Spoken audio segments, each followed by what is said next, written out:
आज का जो हमारा वीडियो रहेगा वो रहेगा बाल विकास के 15 महत्वपूर्ण सिद्धांतों पर। तो एक बार इस वीडियो को अवश्य देखें। तो चलिए शुरू करते हैं।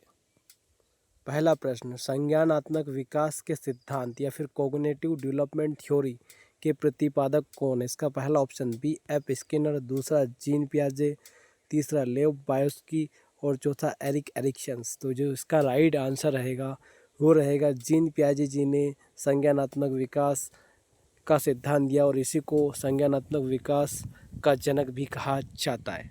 जीन पियाजे स्विट्जरलैंड के महत्वपूर्ण वैज्ञानिक थे। अब जीन पियाजे ने संज्ञानात्मक विकास की 4 अवस्थाएं संवेदी पेशी, पूर्व संक्रियात्मक, मूर्त संक्रियात्मक और औपचारिक संक्रियात्मक प्रक्रियाएं बताई है। प्रश्न क्रमांक दूसरा,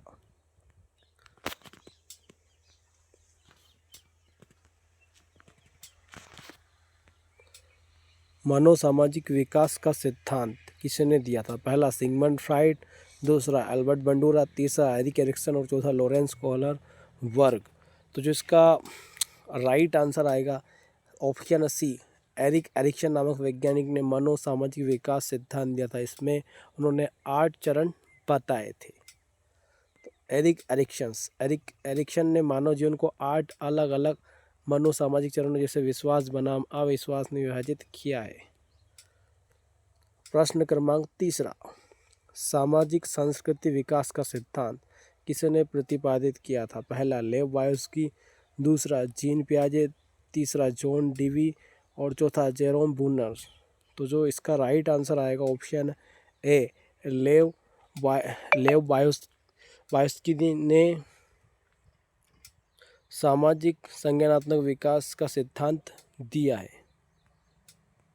इन्होंने बालक के विकास में सामाजिक, सांस्कृतिक और भाषा को सबसे महत्वपूर्ण माना। इसमें जीपीडी यानी कि समीपस्थ विकास का क्षेत्र यानी कि जोनल प्रॉक्सिमल डेवलपमेंट और पाड़ा यानी कि इसके फोल्डिंग की अवधारणा दी है। इसके फोल्डिंग ये होता है कि जब हम बच्चों को अस्थायी रूप से सहयोग देते हैं उसको बोलते हैं इसके फोल्डिंग। यानी कि जैसे मान लो टीचर ने घर के लिए बच्चों को होमवर्क दिया और पेरेंट थोड़ी उसमें हेल्प कर दे तो उसको बोलते हैं इसके फोल्डिंग। प्रश्न क्रमांक चौथा, नैतिक विकास का सिद्धांत थ्योरी ऑफ मोरल डेवलपमेंट किसने दिया है? पहला बी एफ स्किनर, दूसरा लॉरेंस कोहलर, तीसरा इवान पावलोव और चौथा कार्ल रोजर्स। तो जो इसका राइट आंसर आएगा ऑप्शन बी, लॉरेंस कोहलर वर्ग ने नैतिक विकास का सिद्धांत दिया था। कोहलर वर्ग नैतिक विकास के 3 स्तर और उसके 6 उप अवस्थाएं बताई है। प्रश्न क्रमांक 5वां, मनोविश्लेषणात्मक सिद्धांत के जन्मदाता कौन है? सिगमंड फ्राइड, दूसरा एरिक एरिक्सन, तीसरा अल्फ्रेड एडलर और चौथा कार्ल जंग। तो इसका जो राइट आंसर आएगा ऑप्शन ए, सिगमंड फ्राइड साहब को मनोविश्लेषणात्मक सिद्धांत का जनक माना गया है। फ्राइड ने मन के 3 भाग ईदम, अहम, परम अहम यानी कि ईद, ईगो, सुपर ईगो और कामुकता के आधार पर मनोलैंगिक विकास की अवस्थाएं दी है। प्रश्न क्रमांक 6, सामाजिक अधिगम सिद्धांत या सोशल लर्निंग थ्योरी के किसके द्वारा दिया गया? पहला बी एफ स्किनर, दूसरा एल्बर्ट बंडूरा, तीसरा एडवर्ड हंडाइक और चौथा क्लार्क हल। तो इसका जो राइट आंसर आएगा एल्बर्ट बंडूरा ने सामाजिक अधिगम का सिद्धांत दिया है। विवरण, बंडूरा के अनुसार बच्चे दूसरे के व्यवहारों को देखकर उनका अनुकरण करके यानी कि मॉडलिंग द्वारा सीखते हैं। बोबो डॉल पर प्रयोग करके यह सिद्ध किया है। प्रश्न क्रमांक 7वां, भाषा विकास का सिद्धांत थ्योरी ऑफ लैंग्वेज डेवलपमेंट किसने दिया है? पहला बी एफ स्किनर, दूसरा लेव बायोस्की, तीसरा नोम चॉम्स्की और चौथा जीन पियाजे। इसका जो राइट आंसर आएगा ऑप्शन सी, नोम चॉम्स्की ने भाषा विकास का सिद्धांत दिया है। चॉम्स्की का मानना है कि बच्चों को भाषा सीखने की क्षमता जन्मजात होती है। उनके दिमाग में एक भाषा अर्जन उपकरण है कि एलईडी लैंग्वेज एक्विजिशन डिवाइस होता है। प्रश्न क्रमांक 8वां, परिस्थितिकी तंत्र सिद्धांत यानी इकोलॉजिकल सिस्टम थ्योरी के प्रतिपादक कौन है? इसका पहला यूरी बोन फ्रेन वेनर्स, दूसरा कर्ट लिविन और तीसरा जॉन बाउलिव और चौथा रॉबर्ट गागने। इसका जो राइट आंसर आएगा ऑप्शन है यूरी ब्रोन फ्रेन वेनर्स ने परिस्थितिकी तंत्र का सिद्धांत दिया है।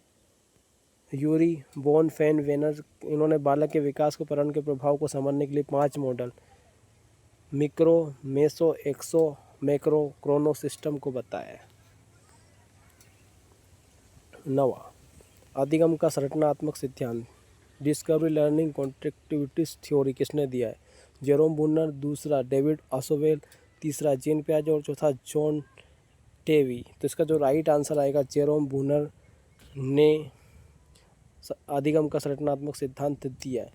बूनर ने सीखने की 3 अवस्थाएं बताई है, सक्रियता, दृश्य प्रतिमा और संकेत। सबसे पहले हम महसूस करते, फिर उसका चित्र हमारे माइंड में बनता है और फिर उससे हम संकेत से सीखते।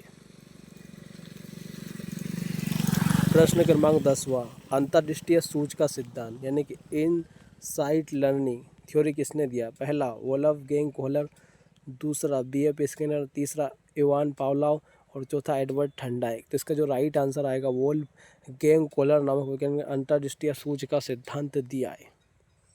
विवरण: कोहलर एक गेस्टाल्टवादी थे। उन्होंने सुल्तान के नाम पर चिंपांजी का प्रयोग सिद्ध कर दिया कि सीखना अचानक आई सूझ से होता है।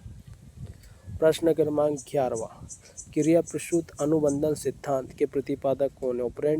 ऑपरेंट कंडीशनिंग थ्योरी, पहला इवान पावलोव, दूसरा B.F. स्किनर, तीसरा एडवर्ड थर्नडाइक और चौथा एल्बर्ट बंडूरा। इसका जो राइट आंसर आएगा, क्रिया प्रसूत अनुबंधन का सिद्धांत दिया B.F. स्किनर नामक वैज्ञानिक ने। B.F. स्किनर ने चूहे और कबूतरों का प्रयोग करके और पुनर्बलन व दंड के प्रभाव को समझाया है। प्रश्न क्रमांक 12वां शास्त्रीय अनुबंधन का सिद्धांत यानी क्लासिकल कंडीशनर थ्योरी किसने दिया? पहला इवान पावलोव, दूसरा B.F. स्किनर, तीसरा J.B. वॉटसन और चौथा एडविन गुथरी। तो जिसका राइट आंसर आएगा, शास्त्रीय अनुबंधन का सिद्धांत दिया इवान पावलोव नामक मनोवैज्ञानिक ने। पावलोव ने कुत्ते पर प्रयोग किया था और उद्दीपन और अनुक्रिया यानी कि स्टिमुलेशन और रिस्पॉन्स के बीच स्वाभाविक संबंध को दर्शाया।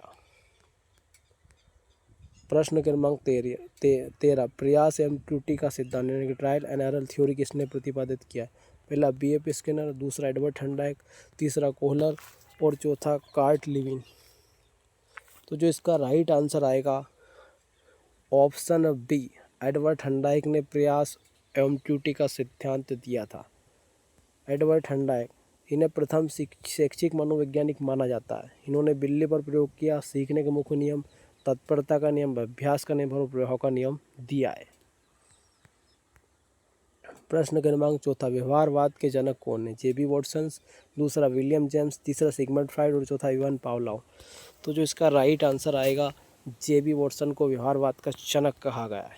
इनके अनुसार वॉटसन ने कहा कि मुझे कोई भी बच्चा दे दो, मैं उसे जैसा चाहो वैसा बना दो, डॉक्टर, चोर, वकील बना सकता हूँ। प्रश्न क्रमांक 15 और इस वीडियो का अंतिम क्वेश्चन, अधिगम का क्षेत्रीय सिद्धांत यानी फील्ड थ्योरी ऑफ लर्निंग किसने दिया है? पहला कार्ट लिविन, दूसरा मैक्स वाइदिमन और चौथा कोहलर और चौथा स्किनर। तो इसका जो राइट आंसर आएगा वो आएगा ऑप्शन ए, कर्ट लेविन ने अधिगम का क्षेत्रीय सिद्धांत दिया है। लेविन ने मानव व्यवहार को व्यक्ति और उसके पर्यावरण के बीच अंतर्क्रिया के रूप में समझाया, लाइफ स्पेस की अवधारणा। यदि मेरा वीडियो आपको अच्छा लगे तो इस चैनल को सब्सक्राइब करें, वीडियो को लाइक करें और जितने भी टीचर ग्रुप में इस वीडियो को अवश्य शेयर करें ताकि मुझे मोटिवेट मिलता रहे और मैं भी इसी प्रकार आगे आपको वीडियो प्रोवाइड कराता रहूँ। Thanks for my watching. धन्यवाद।